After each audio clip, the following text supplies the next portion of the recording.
읽겠습니다. 살인하지 말라, 간음하지 말라. 아멘. 자, 여섯째 계명, 살인하지 말라.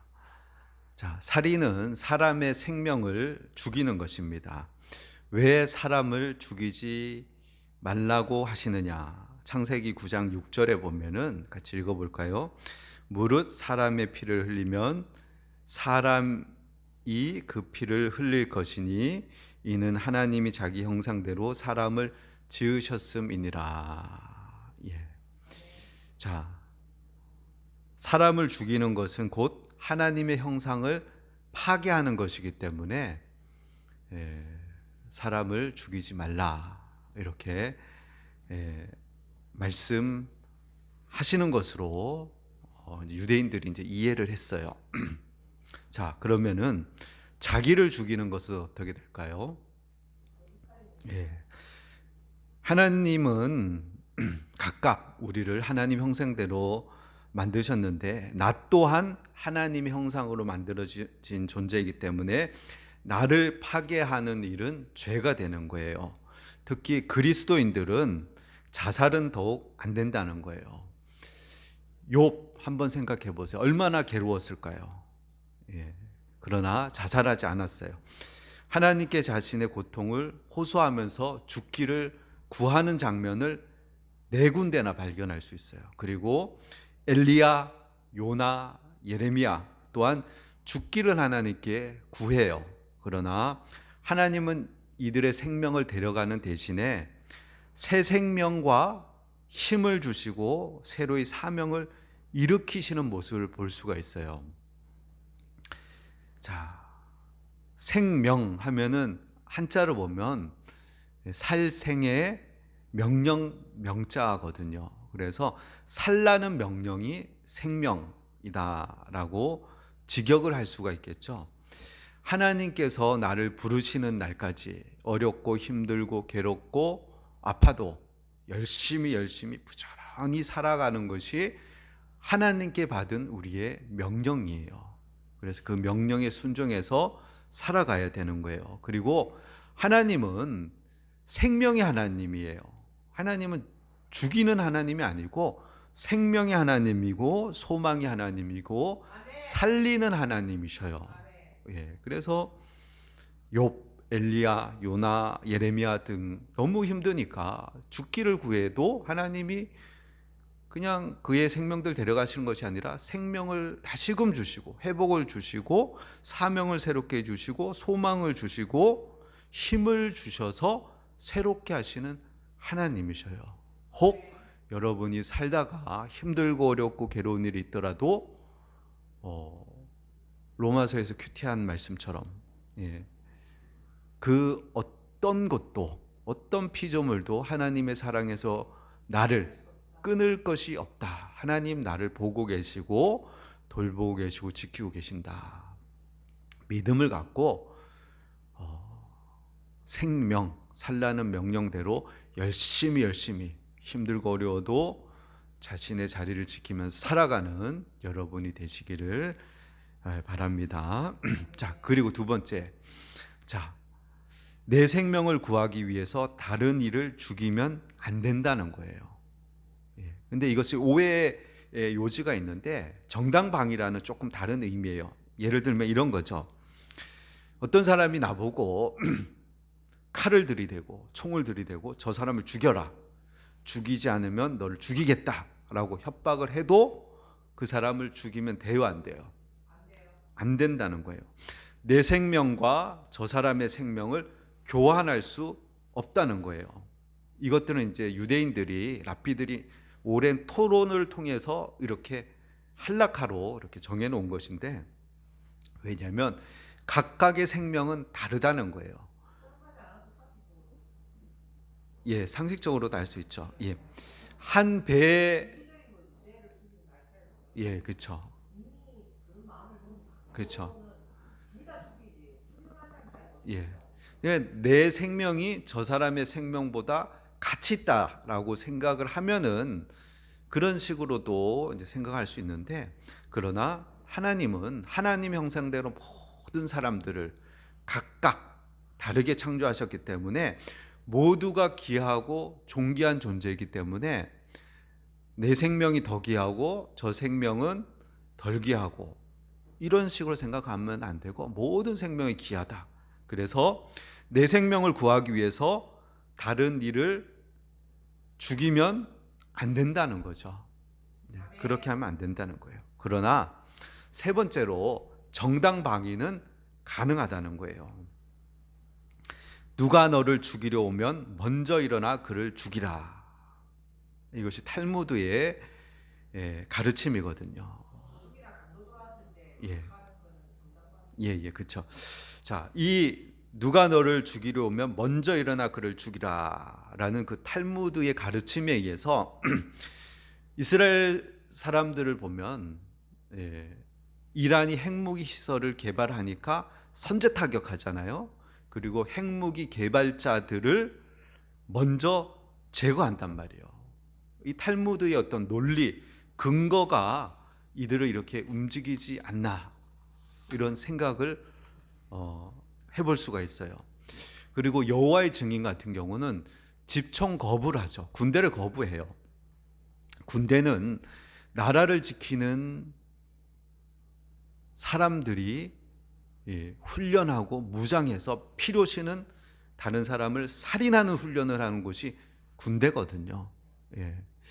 자, 그래서 이들은 양심적 병역 기피라는 이유로 총을 잡기를 거부하고 군대 가기를 거부하는 거죠. 예.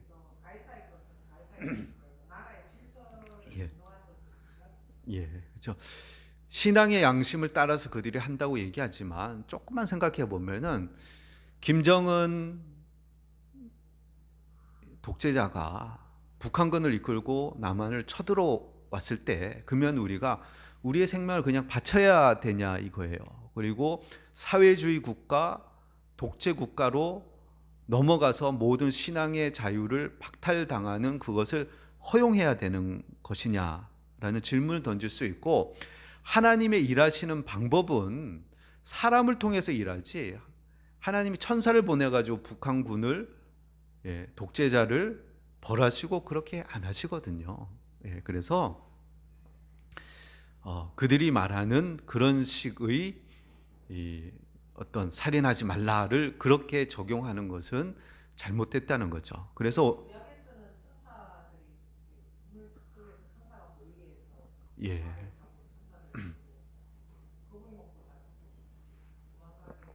예, 그렇게도 하시는데 하나님의 일반적인 일하는 방식은 사람들을 통해서 일하시는 것이 일반적인 방법이죠. 제가 히브리어 네 개를 적어놨는데 살인, 사람을 죽이는 것에 대해서 히브리어는 4개의 단어를 사용해요. 그래서 오늘 살인하지 말라라고 말씀하신 말은 라짜악. 이것은 불법적으로, 의도적으로 살인죄에 해당하는 그런 살인, 라짜악, 이걸 하지 말라 라고 말씀하시는 거고, 또 하라그는 이것도 죽이는 것인데 어떤 전쟁에서 또 어떤 범죄자에 대해서 처형한다든지 또 하나님이 심판하신다든지 할 때 하라그라는 단어를 쓰고, 무트, 죽게 하다, 사형을 집행하다, 생명을 끊다 이럴 때 또 사용하고, 그렇죠. 그래서 이게 명사형으로 하니까 무트가 되는 거죠. 자, 그리고 사하트, 그래서 보통 이제 재물을 도살하면서 죽일 때 쓰이는 단어가 이제 사하트라는 단어인데, 이렇게 히브리어 단어를 이렇게 다르게 쓰는 이유는 뭐냐면 라짜악, 어떤 범죄에 해당하는 그런 살인에 대해서 구분하기 위해서 라짜악라는 살인하지 말라라고 이렇게 표현한다고 우리가 볼 수가 있어요. 그래서 성경은 불법적, 의도적 살인에 대해서는 금지하지만 나라를 지키는 일, 또 개인의 정당 방위, 그리고 공의를 세우기 위한 사형 집행, 이런 것에 대해서는 살인이라고 말하지 않고 죄라고 가르치지 않고 있는 것을 우리가 볼 수가 있어요. 예를 들어서 밤에 우리 집에 강도가 칼을 들고 들어왔어요. 어떻게 해야 됩니까? 그렇죠. 먼저 그를 쓰러뜨려야 되죠. 칼을 들고 온 강도는 산타크로스가 아니에요. 도적이 오는 것은 도적질하고 죽이고 멸망시키려는 것이요. 이렇게 성경에 기록되어 있듯이 도적이 오는, 강도가 들어오는 목적은 도적질하고 죽이려 오는 것이기 때문에 먼저는 소리를 질러서 달아나게 하는 것이 좋겠죠. 가장 좋은 방법은. 그러나 여의치 않을 때는 그 사람의 생명이 끊어지더라도 나의 생명을 보호하는 것이 정당하다는 거예요. 그것이 옳은 일이라는 거예요. 자, 여기서 조금 더 들어가서 한번 생각하면은, 자, 누군가 내 영혼을 죽이고 나의 마음을 힘들게 하고 나를 하나님께로부터 멀어지게 하고 날 괴롭게 해서 날 죽어가게 한다면 계속해서 그 사람한테 그런 어려움을 당하고 있을 필요가 없다는 거거든요. 그 사람을 피하고 또 못하게 하고 거리를 두는 것이 잘못된 일도 아니고 죄가 아니라는 것을 유추해서 우리가 생각해 볼 수 있다는 거예요. 나 또한 하나님의 형상으로 빚어진 존재이기 때문에 나 자신을 보호하고 지켜야 한다는 것을 알 수가 있는 거예요. 물론 이것이 나의 이기적으로 나만을 위한 것이 아니어야 한다는 것은 우리가 알 수가 있어요. 예수님을 이렇게 묵상해 보면 예수님이 이 땅에 오신 목적은 많은 사람들의 대속 제물이 되기 위해서 십자가에서 죽으시기 위해서 이 땅에 오셨어요. 그 목적. 그래서 많은 사람이 살리기 위해서 예수님 십자가를 향해서 나아가서 자신을 생명을 버리신 거죠. 근데 이것은 자살이 아니거든요. 희생이거든요. 근데 예수님이 이렇게 공생애를 사시면서 보면 끊임없이 바리새인들, 서기관들, 종교인들이 예수님을 비난하고 헐뜯고 시비를 걸어오고 예수님을 괴롭게 했을 때 예수님이 가만히 계셨나요?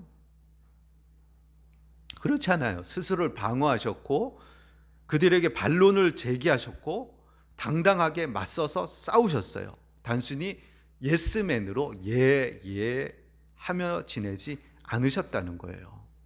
오히려 잘못된 것을 지적하시고 잘못된 비난을 하는 그들에게 독사의 자식들아 하면서 엄하게 꾸짖으셨다는 거예요. 자, 우리가 로마서 말씀 큐티하고 있는데 보면은 우리의 의를 세우는 게 아니라 하나님의 의를 세우려고 해야 되는 거예요. 내가 착하고 내가 좋은 사람으로 보이게 하려는 것이 아니라 하나님의 뜻이 이루어지고 하나님이 영광 받으시고 하나님의 의가 이루어지도록 해야 한다는 거예요. 물론 그 방법에 있어서는 예수님이 보여주신 온유함으로 해야 할 것이죠. 그래서 아닌 건 아니다. 이렇게 할 수 있는 그런 모습도 우리가 취해야 된다는 거예요. 자, 이 살인하지 말라. 율법은 살인하지 말라. 이렇게 명령하고 계신데 그 살인에 대해서 우리가 적용을 이렇게 해보잖아요. 그래서 아까 얘기한 살인, 자신을 죽이는 자살 안 되고, 그 다음에 또 정당방위는 가능하고, 그 다음에 또 내 생명이 더 귀하기 때문에 내 생명을 구하기 위해서 다른 사람이 죽이는 그런 행동은 안 된다. 이런 말씀을 드렸는데 예수님은 여기서 더 깊이 나아가셔요. 예수님은 율법의 완성이거든요. 완성. 예수님은 이렇게 말씀하시죠. 마태복음 5장 21절에서 22절 말씀 같이 읽어봅시다. 옛사람에게 말한 바 살인하지 말라. 누구든지 살인하면 심판을 받게 되리라 하였다는 것을 너희가 들었으나 나는 너희에게 이르노니 형제에게 노하는 자마다 심판을 받게 되고 미련한 놈이라 하는 자는 지옥불에 들어가게 되리라. 아멘. 예수님은 단순히 살인을 어떤 육체적인 행위, 사람을 죽였느냐 안 죽였느냐 이것으로 보시지 않고 마음의 문제, 분노, 그 다음에 모욕하는 말까지를 살인의 뿌리로 보셨어요. 그래서 말의 폭력, 말로 폭력하는 것도 살인에 해당한다라고 지금 말씀하시잖아요. 미련한 놈이라 하는 자는 지옥불에 들어가게 되리라. 그래서 앞서 말씀드린 대로 정당방위 측면에서 보면은 누가 내게 모진 말을 계속 하면은 그 사람을 피하고 그 사람을 상대하지 말고 그 사람에게 그렇게 하지 말라라고 얘기를 해야 된다는 거예요. 왜냐하면 그 사람의 말이 내 영혼을 죽이고 그 사람의 말에 의해서 내가 병들거나 죽을 수 있기 때문에 그렇다는 거예요. 그리고 우리 또한 난 사람 안 죽였어 이렇게만 말하는 것이 아니라 내가 말하는 그 말이 그 사람을 힘들게 하고 괴롭게 해서 시리에 빠지게 해서 상처를 줘서 그 사람이 마음에 병이 들어서 죽음에 이르게 하는 그런 말들을 하면은 그것이 지옥불에 던져질 수 있는 살인죄가 된다라고 예수님은 더 깊이 얘기를 하시는 거죠. 그리고 또 마태복음 5장 23절 24절에 이렇게 말씀하십니다. 그러므로 예물을 제단에 드리려다가 거기서 내 형제에게 원망 들을 만한 일이 있거든. 같이 읽어봅시다.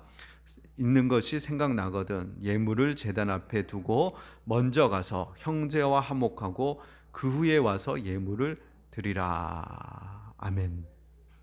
자, 하나님께 예배 드리기 전에 관계 회복, 화해가 먼저라는 말씀하시는 거예요. 미움, 원한, 이것이 살인의 씨앗이 되기 때문에 화해하라는 거예요. 화해.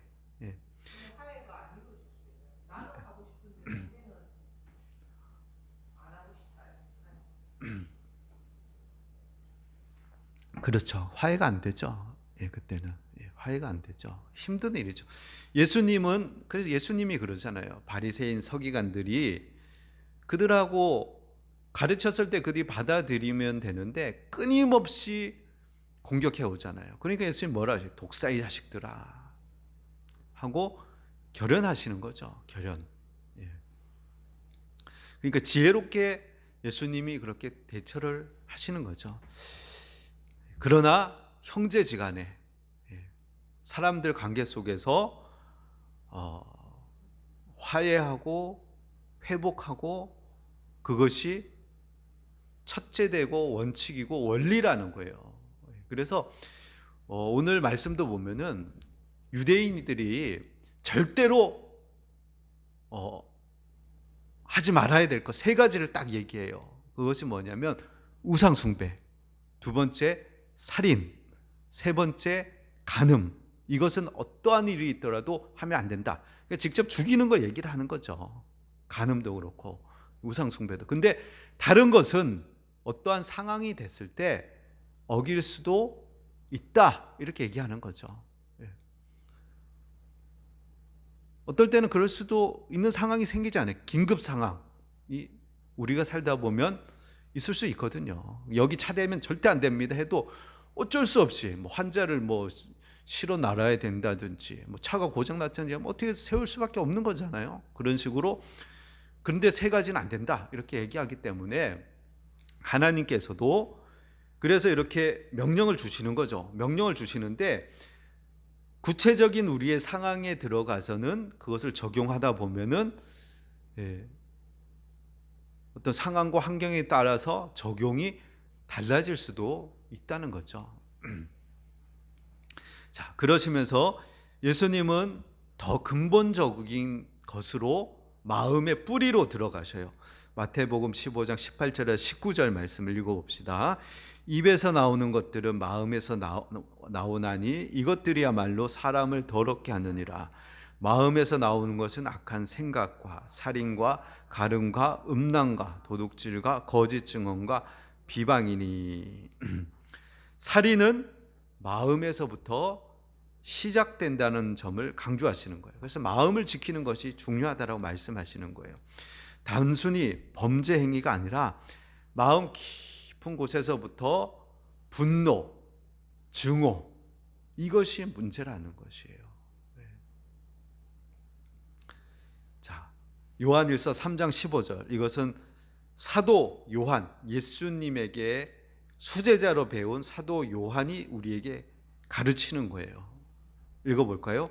그 형제를 미워하는 자마다 살인하는 자니. 칼, 총, 무기 가지고 사람을 죽이지 않는다 하더라도 누구를 미워하는 거, 그게 살인이다. 참된 제자의 삶은 사랑으로 드러난다는 거예요. 살인의 반대는 사랑, 원수를 사랑하라는 말씀과 연결되는 거죠. 그러니까 예수님의 제자가 된다는 것은 결코 쉬운 일이 아니에요.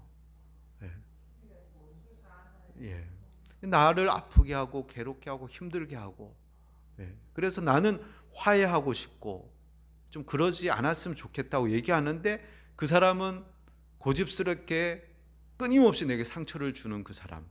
근데 그를 미워하지 말고 용서하고 사랑하라는 거죠.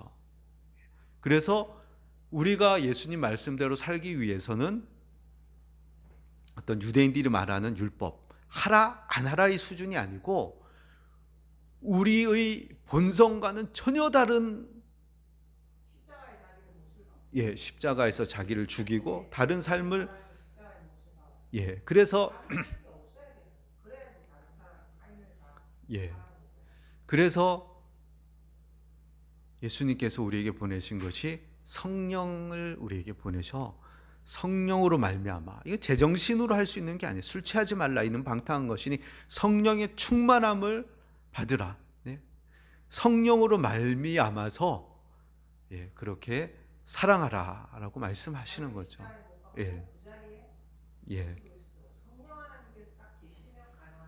그게 가능한 거죠. 그래서 깨어서 기도하면서 자신 십자가에 못 박으라는 거예요. 근데 계속해서 힘들게 하는 사람은 감당 안 나면 피하라는 거예요. 피해. 그리고 7계명 간음하지 말라. 자, 이 간음은 보세요. 자, 히브리어 써놨죠. 로 티나프, 간음하지 말라. 나프가 이제 간음인데 이것은 기혼자 사이의 불륜을 지칭하는 말이거든요. 근데 음행은 쭈누트는 뭐냐면 헬라어로는 포르네이아, 그리고 우리 포르노라는 그런 단어가 있는데 포르네이아, 여기서 나온 단어죠. 그러니까 이것은 미혼간의 성적 타락까지 포함하는 더 넓은 개념이다라고 보면 돼요. 그래서 십계명에 나오는 간음하지 말라는 기혼자, 결혼한 사람이 간음하지 말라라고 말씀하시는 거예요. 그래서 왜 그러냐? 바로 간음을 통해서 가정이 파괴되기 때문에 그래요. 그리고 하나님의 언약이 파괴되기 때문에 이것은 심각한 범죄로 보는 거예요. 근데 그러면은 미혼자는 상관없냐? 그렇지 않다는 거예요. 그거는 이제 음행이라고 이제 쭈누트라고 얘기하는데 이것은 이것도 다른 하나님이 우리에게 거룩하라는 계명을 어기는 것으로 이것도 또 하나의 범죄가 되는 거죠. 그래서 고린도전서 6장 18절 말씀 보면 읽어봅시다. 음행을 피하라. 이것이 사람이 범하는 죄마다 몸 밖에 있거니와 음행하는 자는 자기 몸에 죄를 범하느니라. 아멘. 그래서 신약 성경 사도 바울의 가르침 보면 십계명의 간음과 함께 더 넓게 혼전에 혼외에 성적 부도덕을 경계하는 거예요. 그러시면서 사도 바울이 얘기하는 것은 우리 몸은 성령이 거하시는 거룩한 전이라는 거예요. 그래서 이 음행을 통해 가지고 하나님의 영이 거하지 못하는 그러한 처소가 되어 버리게끔 너를 그렇게 더러움에 방치하지 말라라고 말씀하시는 것입니다. 예수님께서는 더 깊이 얘기하시는 거예요. 더 깊이. 자, 마태복음 5장 27절에서 28절 말씀 읽어봅시다. 또 간음하지 말라 하였다는 것을 너희가 들었으나 나는 너희에게 이르노니 음욕을 품고 여자를 보는 자마다 마음에 이미 간음하였느니라. 아멘. 예수님은 간음을 단순한 육체적 행위로 보시지 않고 마음의 욕정과 눈길까지도 이미 간음의 죄라고 말씀하시는 거예요. 죄의 근원은 마음에서부터 시작된다. 육체적 행위 이전에 마음의 욕정, 음욕이 이미 간음이다. 이렇게 예수님이 말씀하셔요. 그래서 예수님의 이 율법의 실행은 뭐 완전한 거죠. 완전한 거. 자, 그리고 예수님은 마태복음 5장 29절에서 30절에 이렇게 말씀하십니다. 읽어봅시다. 만일 내 오른 눈이 너로 실족하게 하거든 빼어버리라. 내 백체 중 하나가 없어지고 온몸이 지옥에 던져지지 않는 것이 유익하며 또한 만일 내 오른손이 너로 실족하게 하거든 찍어내버리라. 내 백체 중 하나가 없어지고 온몸이 지옥에 던져지지 않는 것이 유익하니라. 아멘. 예수님은 죄의 심각성을 강조하면서 죄를 일으키는 원인을 가감히 끊어내라고 말씀하시는 거예요. 간음은 그 시작은 마음과 눈길. 그래서 정욕의 문제를 가볍게 보지 말라는 것이죠. 그래서 작은 죄도 방치하지 말고 죄로 이끄는 원인을 가감하게 끊어내야 된다. 근데 오른손 자른다고 죄가 사라지나요? 그런 마음이 안 드나요? 그렇지 않죠. 오른손을 잘라내도 왼손 갖고 도박을 하잖아요. 그래서 죄라는 것이 이만큼 무섭다는 것을 우리에게 알려주면서 처음부터 방치하지 말고 가감하게 끊어내라. 이렇게 예수님이 가르쳐 주시는 거죠. 그리고 마태복음 15장 19절 말씀 또 읽어봅시다. 마음에서 나오는 것은 악한 생각과 살인과 간음과 음란과 도둑질과 거짓 증언과 비방이니. 앞에 이제 살인하지 말라 해서 하신 말씀과 똑같이 간음 역시 마음의 문제에서 시작된다는 거예요. 그래서 마음을 정결하게 지켜야 된다. 그러기 위해서 말씀과 기도로 마음을 새롭게 해야 한다라고 우리에게 말씀하시는 거예요. 자, 그리고 마지막으로 간음 중에 잡혀온 여인에 대해서 예수님 하시는 말씀 한번 읽어볼까요? 너희 중에 죄 없는 자가 먼저 돌로 치라 하시고 뒷부분에 이렇게 기록되어 있습니다. 예수께서 이르시되 나도 너를 정죄하지 아니하노니 가서 다시는 죄를 범하지 말라 하시니. 자, 아침 이른 시간에 바리새인들, 서기관들 이 모세 율법을 중히 여기는 사람이 간음하다가 현장에서 붙잡힌 여인을 끌고 옵니다. 그리고 그들 손에는 돌이 하나씩 잡혀 있습니다. 그리고 예수님께 질문합니다. 이거 함정이거든요. 자, 모세 율법에는 이런 여인을 돌로 치라고 했는데 선생님은 어떻게 이야기하시겠습니까? 근데 예수님이 그냥 풀어줘라. 이렇게 하면은 모세 율법을 등한히 하는 사람이 되잖아요. 그리고 돌로 쳐라. 그러면 무자비한 사람이 되는 거죠. 함정이 함정. 예수님을 몰아넣기 위해서. 함정. 그러니까 예수님이 땅에다가 쓰셨어요. 뭘 썼는지는 성경 기록이 안 됐는데 뭔가를 쓰셨어요. 그리고는 그래서 어떤 사람들은 그 사람들이 죄를 썼다라고 얘기하는 사람도 있고 뭐 모르겠어요 뭘 쓰셨는지. 쓰신 다음에 예수님이 말씀하시죠. 예, 어쩌면은 못 던지려고 조금 몰린 자 중에 예, 비밀로 하나 하고 있는 어떤 사람의 주님 예, 다 아시잖아요. 예, 그 사람의 죄를 딱 적었을 수 있어요. 그쵸. 그럼 그 사람이 아니 이거는 아무도 모르는 비밀인데 어떻게 알아? 제가 약간 놀랐겠죠. 그쵸. 그럴 수도 그러니까 있겠. 그렇게 대토자 그걸 몰고 온 대토자의 죄를 딱 적었을 수 있어요. 그렇죠.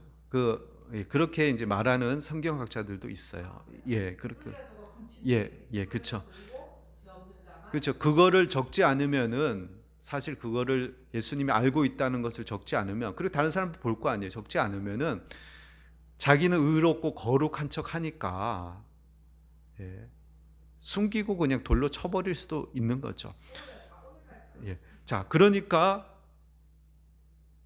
쓰시고 예수님이 너희 중에 죄 없는 자가 먼저 돌로 치라. 근데 먼저 돌로 치는 사람이 누구냐면 증인이 돌로 쳐야 돼요. 특히 간음죄는 2명의 증인이 있어야 돼요. 현장에서 목격한 2명의 증인이 있어야 돌로 쳐 죽일 수가 있어요. 그러면 돌로 쳐 죽이는 사람은 누구냐면은 첫 번째 사람은 증인이란 말이에요. 그러면 증인의 죄를 썼을 수 있다라고 볼 수가 있겠죠.